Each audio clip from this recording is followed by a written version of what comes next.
শেষ পর্যন্ত নিফটি এই গ্যাপটিকে পূরণ করেই দিল। 5ই আগস্ট নিফটি যে গ্যাপটিকে তৈরি করেছিল এই গ্যাপটি আজকে এখানে ফিল করে দিয়েছে। আর যেহেতু নিফটি এখানে অনেক দিন ধরে একই রেঞ্জে ঘোরাফেরা করছিল, তাই এখানে আমরা একটা নিফটির মধ্যে আপ মুভ দেখতে পারি। তো এখন টাইম 9:23। এখনো প্রথম 15 মিনিটের ক্যান্ডেলটি ক্লোজ হয়নি। আমরা ওয়েট করব নিফটি প্রথম 15 মিনিটের ক্যান্ডেলটি কোথায় ক্লোজিংটা দেয়, তারপরেই আমরা সিদ্ধান্ত নিতে পারি যে আজকে কোন স্টকে এন্ট্রি করব কিনা। আর এটি সেই 2 লাখ টাকার পোর্টফোলিও, যেখানে এখনো অনেকগুলো স্টক পড়ে আছে ওপেন পজিশনে। আর এখানে দেখুন টাইটান, আমি এই স্টকে এন্ট্রি করেছিলাম 12ই আগস্ট। এখানে আমার বাই প্রাইস ছিল 3,309 টাকা 20 পয়সা। আমি যেহেতু এখানে টার্গেট রেখেছিলাম 5%, তাই এখানে আমার টার্গেট প্রাইস 3,474 টাকা 66 পয়সা।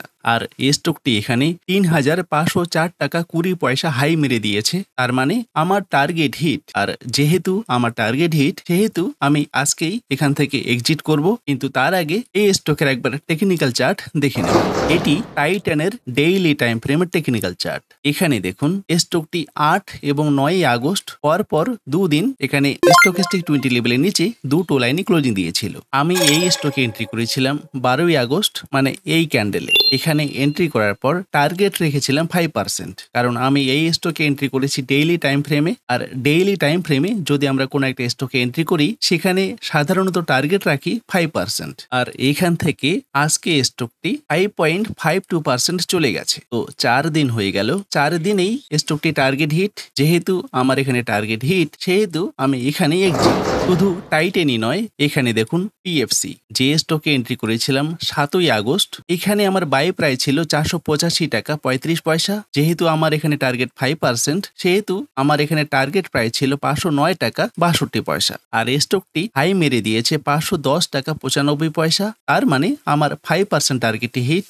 যেহেতু টার্গেট হিট, সেহেতু আমি এখান থেকে এক্সিট। এটি সেই পিএফসির টেকনিক্যাল চার্ট। এখানে টাইম ফ্রেম ডেইলি। এখানে আমরা যে বড় রেড ক্যান্ডেল দেখতে পাচ্ছি, এটি 6ই আগস্টের ক্যান্ডেল। এখানে স্টকিস্টিক 20 লেভেলের নিচে দুটো লাইনে ক্লোজিং দিয়েছিল। আমরা এখানে এন্ট্রি করেছিলাম 7ই আগস্ট, মানে এই ক্যান্ডেলে। এখানে এন্ট্রি করার পর টার্গেট আমাদের 5%, যে টার্গেটটি আজকে হিট। আমি একবার দেখে নেব স্টকটি 5% উপরে গেছে কিনা। এখানে আমার বাই প্রাইস ছিল 485 টাকা 35 পয়সা। এখানে এন্ট্রি করার পর আমার টার্গেট 5%। স্টকটি আজকেই এখানে আমাদের টার্গেটটি হিট করে দিয়েছে। আর যেহেতু টার্গেটটি হিট করে দিয়েছে, সেহেতু আমি এখান থেকে এক্সিট। আগামীকাল স্টকটি আবারও উপরে যেতেই পারে, কিন্তু যেহেতু আমার টার্গেট হিট করে দিয়েছে, সেই কারণেই আমরা এখান থেকে এক্সিট করে যাব। তাই অ্যাকাউন্ট থেকে ট্রিগার প্রাইস পর্যন্ত সিলেক্ট করে, টাইটানেরও অ্যাকাউন্ট থেকে ট্রিগার প্রাইস পর্যন্ত সিলেক্ট করে কপি, ক্লোজড পজিশনে right click, test special, values only. এখানে আজকের ডেটটি দিয়ে দিলেই এখানেও আজকের ডেটটি দিয়ে দেব। তো পিএফসি থেকে 12 দিনে 5%, আর টাইটান থেকে 7 দিনে 5%। যদিও অনেকগুলো দিন পর এখানে দুটো স্টক টার্গেট হিট করে দিয়েছে। আর এখন টাইম 9:32। এখনো সারাটা দিন বাকি আছে। পরবর্তীকালে আরো যদি কোনো একটা স্টক টার্গেট হিট করে দেয়, আমি সেটা নিয়েও আপডেট দিয়ে দিচ্ছি।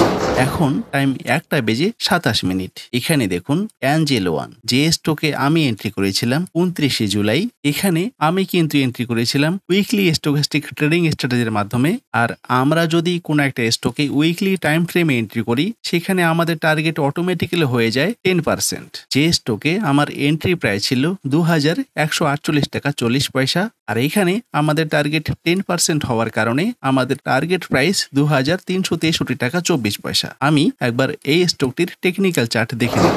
এটি সেই অ্যাঞ্জেল ওয়ানের টেকনিক্যাল চার্ট। আর এখানে টাইম ফ্রেম ডেইলি। এই ক্যান্ডেলটি সেই ক্যান্ডেল, যে ক্যান্ডেলটি এখানে স্টকিস্টিক 20 লেভেলের নিচে দুটো লাইনে ক্লোজিং দিয়েছিল। আর আমি এই স্টকটিকে নিয়ে আলোচনা করেছিলাম এই ক্যান্ডেলটি ক্লোজ হওয়ার পরেই, মানে আমরা এখানে এন্ট্রি করেছিলাম 29শে জুলাইয়ের সপ্তাহে, যেখান থেকে এন্ট্রি করার পর টার্গেট রেখেছিলাম 10%। তো এখানে 29শে জুলাইয়ের সপ্তাহটি শুরু হওয়ার সাথে সাথেই আমরা এন্ট্রি করেছিলাম। এখানে এন্ট্রি করার পর টার্গেট 10%, যে টার্গেটটি আমাদের আজকেই হিট। আর স্টকটি এখানে কন্টিনিউ নিচে আসার পর এখানে কিন্তু একটা আপ মুভ দেখা যাচ্ছে। হয়তো বা স্টকটি এখানে আরো উপরে যেতে পারে, কিন্তু যেহেতু আমাদের স্ট্র্যাটেজি অনুযায়ী টার্গেট হিট, সেহেতু কিন্তু আমরা এখানেই এক্সিট করে ফেললাম। আর এখানে আমরা যদি একটা বিষয় ফলো করি, এখানে স্টকটি কন্টিনিউ নিচে, অথচ এখানে স্টকেস্টিক 20 লেভেলের নিচে ক্লোজিং দেয়নি, এখানেও স্টকেস্টিক 20 লেভেলের নিচে ক্লোজিং দেয়নি, এখানেও স্টকেস্টিক 20 লেভেলের নিচে ক্লোজিং দেয়নি, এখানে স্টকেস্টিক 20 লেভেলের নিচে ক্লোজিং দিয়েছে।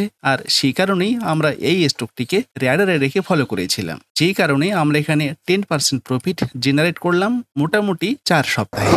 আর সেই কারণেই আমি এখানে অ্যাকাউন্ট থেকে ট্রিগার প্রাইস পর্যন্ত সিলেক্ট করে কপি, ক্লোজড পজিশনে এসে right click, paste special, values only, মানে আজকের ডেটটি দিয়ে দিলেই এখানে 21 দিনে 10% প্রফিট হিট। আর এখানে একটি বিষয় খুবই গুরুত্বপূর্ণ, আমি কিন্তু এখানে আমার টোটাল 2 লাখ টাকাই লাগাতে পারতাম। এখানে দেখুন আমি লাগিয়েছি মাত্র 4296, আর এই 4296 টাকাকে কনভার্ট করে নিলাম আমি 4726-এ, কিন্তু এখানে ব্রোকারের চার্জ দিতে হয়েছে আমার 26 টাকা, যেখানে নেট গেইন শুধুমাত্রই 403 টাকা। আর এটি হলো একটা স্ট্র্যাটেজি, যেটাকে বলতে পারি আমরা মানি ম্যানেজমেন্ট স্ট্র্যাটেজি।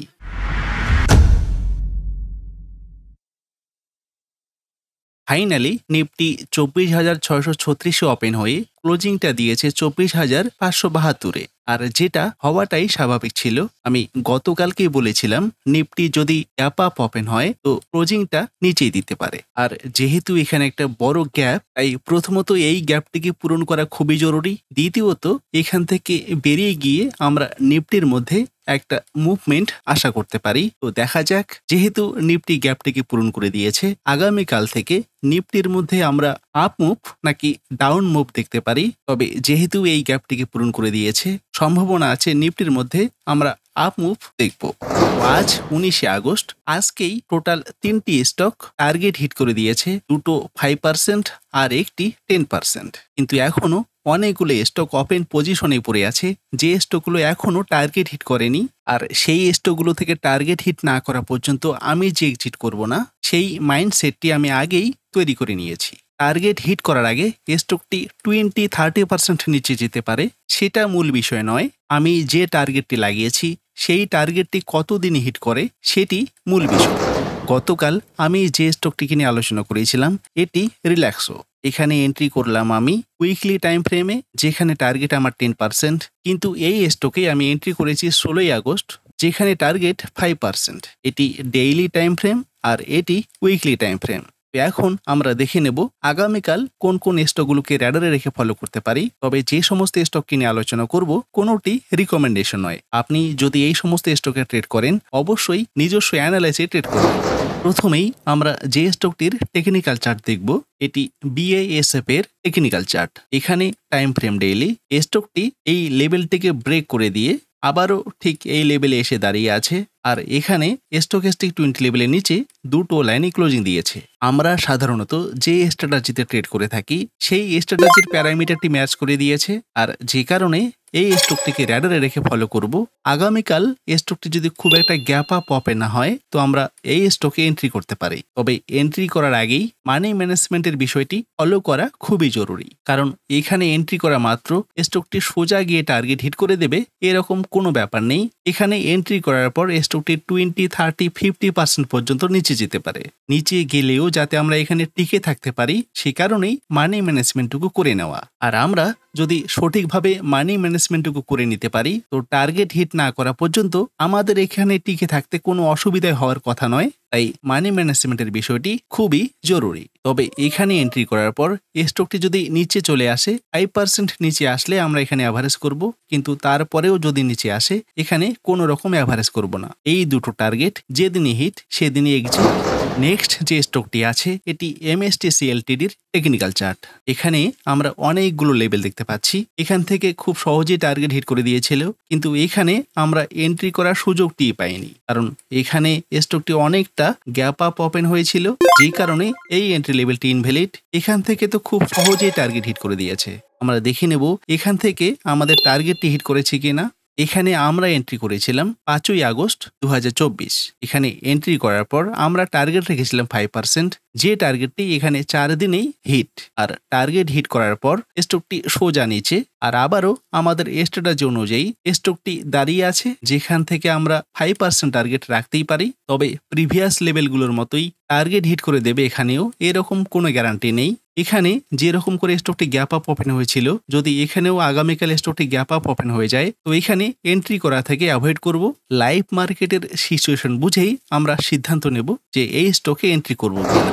নেক্সট যে স্টকটিকে আমরা র্যাডারে রেখে ফলো করতে পারি, এটি জিপিআইএল এর টেকনিক্যাল চার্ট। এখানেও টাইম ফ্রেম ডেইলি, যেহেতু এখানে টাইম ফ্রেম ডেইলি, তাই এই স্টকে যদি আমরা এন্ট্রি করি তো টার্গেট রাখতে পারি 5%। এখানে পর 3 দিন স্টকেস্টিক 20 লেভেলের নিচে দুটো লাইনে ক্লোজিং দিয়েছিল, যেখান থেকে খুব সহজেই টার্গেট কিন্তু হিট করে দিয়েছে। আর এখানে স্টকটি কন্টিনিউ নিচে, সাথে বোলিঙ্গার লোয়ার ব্যান্ডের নিচে এবং স্টকেস্টিক 20 লেভেলের নিচে দুটো লাইনে ক্লোজিং দিয়েছে, যে কারণে আমরা এই স্টকটিকে র্যাডারে রেখে ফলো করতে পারি। টার্গেট রাখতে পারি 5%। যেদিনই টার্গেট হিট সেদিনই এক্সিট। তবে যে সমস্ত স্টককে নিয়ে আমি আলোচনা করলাম, কোনোটি রিকমেন্ডেশন নয়। আপনি এই সমস্ত স্টকে ট্রেড করলে অবশ্যই নিজস্ব অ্যানালাইসে ট্রেড করবেন। তো আজকের মতো এইটুকুই। ভিডিওটি যদি ভালো লাগে লাইক ও শেয়ার করবেন, কমেন্ট বক্সে আপনার মতামত জানাবেন। দেখা হচ্ছে নেক্সট ভিডিওতে। ধন্যবাদ, ভালো থাকবেন।